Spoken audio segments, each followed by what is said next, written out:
ایک صاحب تھانہ بھون پہنچے اور انہوں نے حکومت شروع کر دی، آپ نے یہاں لوٹا کیوں رکھا، آپ نے یہاں کیوں نماز پڑھ لی، آپ یہ کیوں کر رہے ہیں؟ تو حکیم الامت نے ان کو بلایا، فرمایا کہ آپ شیخ ہیں یا میں شیخ ہوں؟ یہاں ڈاکٹر کون ہے؟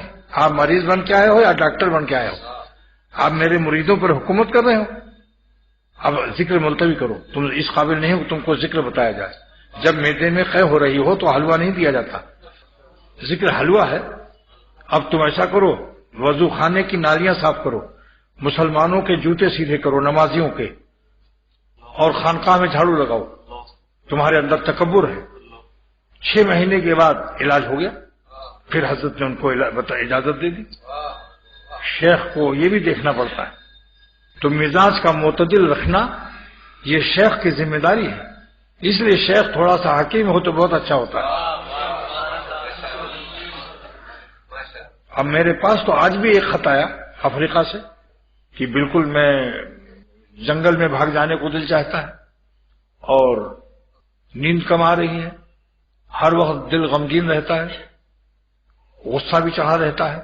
میں نے آج ہی لکھا ان کو کہ سارا ذکر ملتوی کر دو، 1 سیب روزانہ کھاؤ، اور خوب جنگلوں میں اور دوستوں کے ساتھ ہنسو بولو، اور صبح ٹہلو، جب تک میرا اجازت نامہ نہ جائے وہ ذکر کو ملتوی کر دو، اور دودھ پیو، اور سر پر کدو، کاہور، خشخاش اور بادام کا تیل لگاؤ، اور دوستوں میں خوب ہنسو بولو تاکہ مزاج معتدل ہو جائے۔ اسی لیے ڈرائیور جتنا ضروری ہے۔ اب ایک ڈرائیور اگر نہ ہو اور انجن میں پانی خشک ہو گیا اور موٹر چلی جا رہی ہے، انجن چل جائے گا۔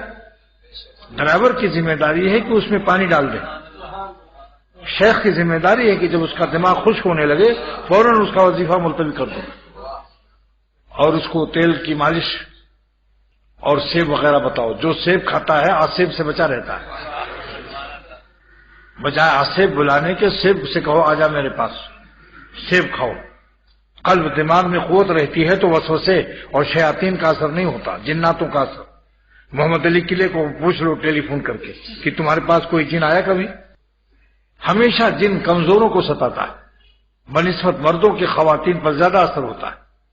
جتنا جو قوی القلب ہوگا، دل مضبوط، دماغ مضبوط، اس کو وسوسے بھی کم آتے ہیں۔